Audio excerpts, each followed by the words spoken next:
Les océans contiennent 20 millions de tonnes d'or encore inexploitables selon la NASA, alors que seulement 2000 tonnes sont produites par an dans le monde.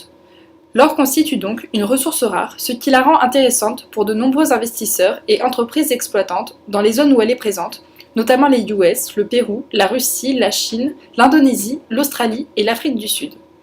Depuis 2011, des FMN s'intéressent particulièrement à la Guyane et à son site de la Montagne d'Or, qui pourrait être le plus gros gisement d'or jamais exploité en France. Située en Amérique latine, la Guyane est un territoire très riche en ressources naturelles, notamment aurifères.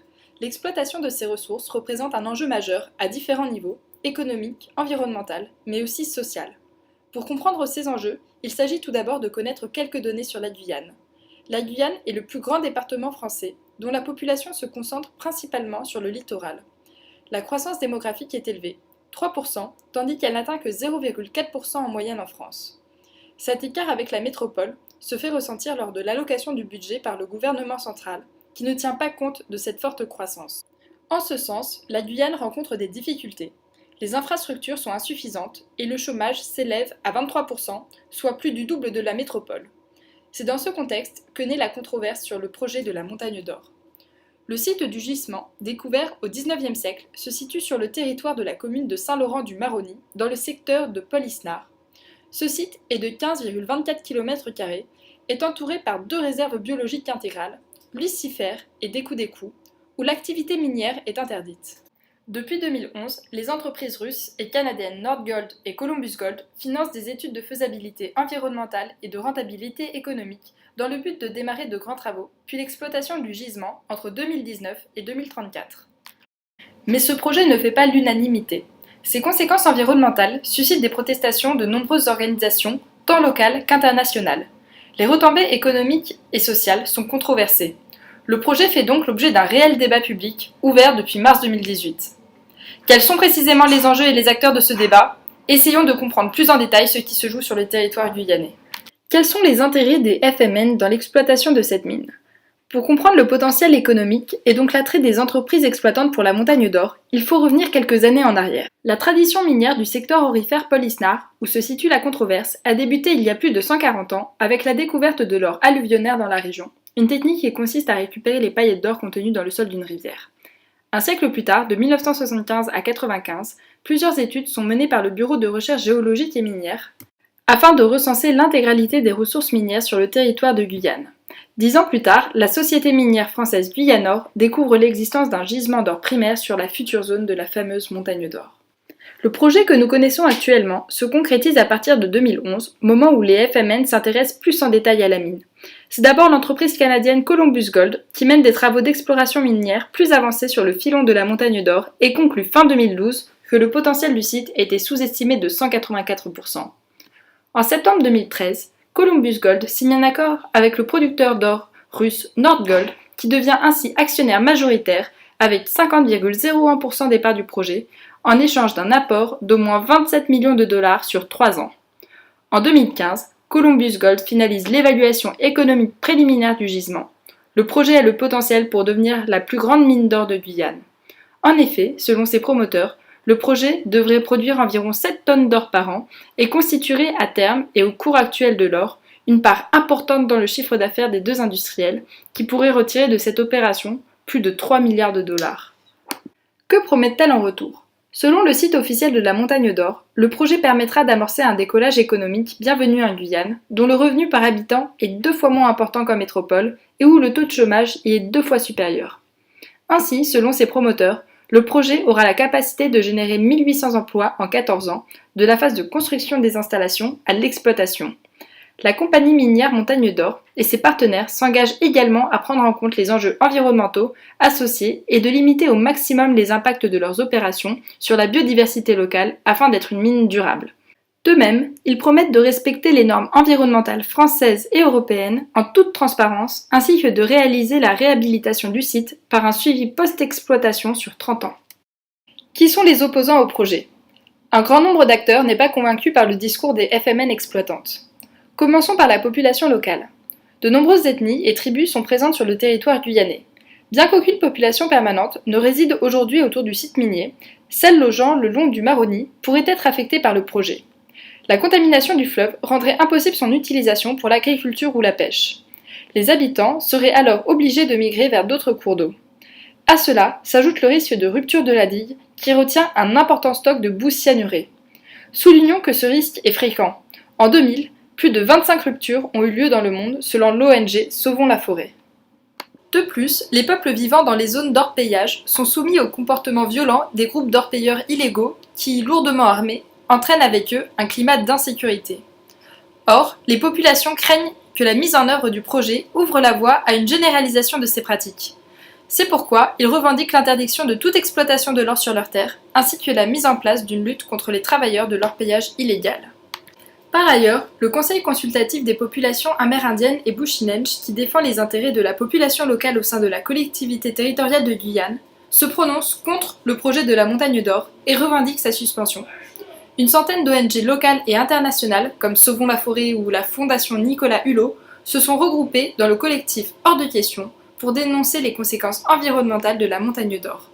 Ce collectif désormais influent dénonce la consommation énergétique du projet, la déforestation qu'il entraînerait ainsi que sa forte émission de CO2. La rentabilité et la soutenabilité du projet inquiètent aussi les ONG. Plus précisément, WWF, à travers une étude, a prouvé que les bénéfices économiques attendus sont illusoires. Il juge que le cours de l'or est fluctuant et une baisse importante peut amener la fin du projet. Selon eux, ce dernier est fragile et déficitaire. Les inquiétudes liées à cette controverse ont même fait réagir la Commission nationale consultative des droits de l'homme, une structure de l'État qui assure de manière indépendante un rôle de conseil et de proposition dans le domaine des droits de l'homme.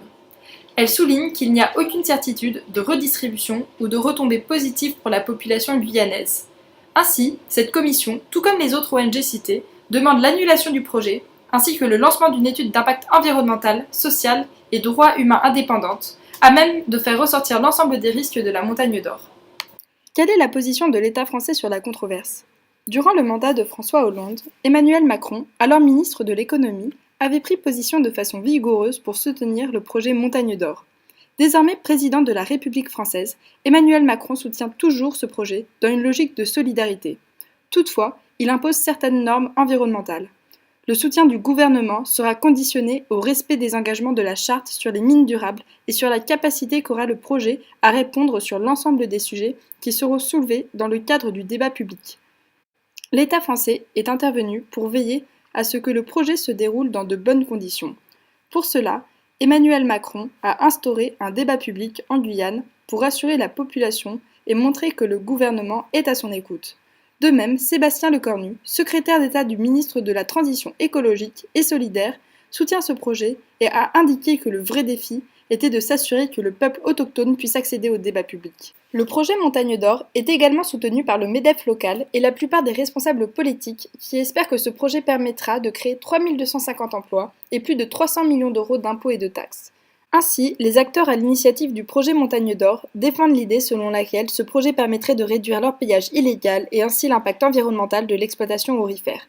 Toutefois, bien que le chef de l'État soutienne ce projet, certaines voix s'élèvent au sein de la sphère politique française pour s'y opposer.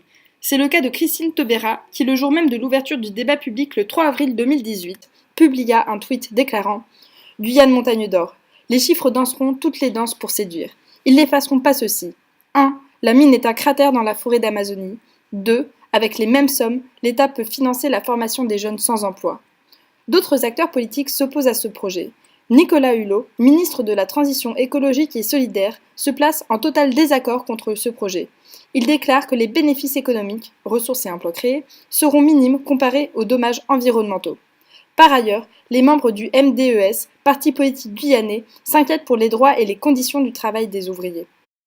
Le projet Montagne d'Or est en attente du feu vert de l'État, qui est espéré pour la fin 2018 par la compagnie. L'entreprise s'est prononcée pour la tenue d'un débat public. D'ailleurs, des rencontres sont en cours entre la CNDP et la direction de Nordgold. En tant que région française d'outre-mer dotée d'un statut d'autonomie limitée, la Guyane se trouve dans une situation de périphérie distante d'un centre politique, Paris. La majorité des lois, règlements et décisions viennent de l'État central. De ce fait, les Guyanais contre le projet de la Montagne d'Or ont un sentiment d'impuissance et de frustration à l'égard des politiques de l'État central en faveur de ce projet. Les orpailleurs constituent un groupe d'acteurs influents et capables de bloquer les projets de protection environnementale. Ils considèrent que l'accès à l'or est un droit imprescriptible au même titre que l'accès à toutes les autres ressources naturelles. Par conséquent, les nombreux conflits provoqués par l'orpaillage rendent difficile le rôle de l'État français en tant que garant de la paix sociale en forêt profonde. À l'heure actuelle, le projet Montagne d'Or est très controversé. Il fait l'objet d'un débat public organisé par la Commission nationale du débat public, selon une décision de cette autorité publiée au journal officiel. Ce débat a commencé en mars 2018 et il est censé se terminer en juin 2018. Si les acteurs soutenant le projet Montagne d'Or l'emportaient, la construction de la mine aurait lieu de 2019 à 2021 et la production s'étalerait entre 2022 et 2034, ce qui bénéficierait principalement à l'État français ainsi qu'aux firmes canadiennes et russes. Par ailleurs, de nombreux emplois seraient créés et la population locale guyanaise devrait être privilégiée concernant le recrutement des ouvriers pour exploiter la mine. D'une part, avec la création d'autant d'emplois, il serait possible que des travailleurs venant du Suriname et du Brésil immigreraient en Guyane pour offrir leur force de travail.